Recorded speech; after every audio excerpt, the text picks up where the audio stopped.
أنت سوريا بلادي، أنت عنوان الفخامة.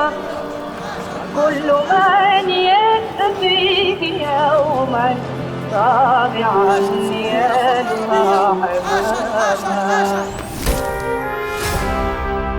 دمشق عاصمة الإقليم الشمالي التي استكملت نهضتها الحديثة في كل الميادين وبدأت تستكمل نهضتها الفنية.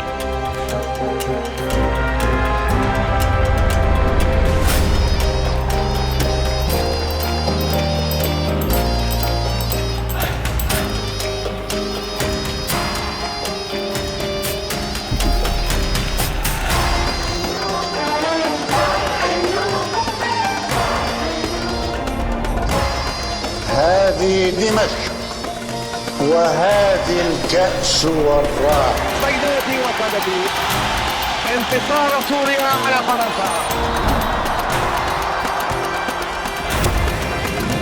إنني مسرور جدا لأنني أرى بلدي الحبيب، أراه رائعا جميلا كما هو في الحقيقة. I am صلاح الدين.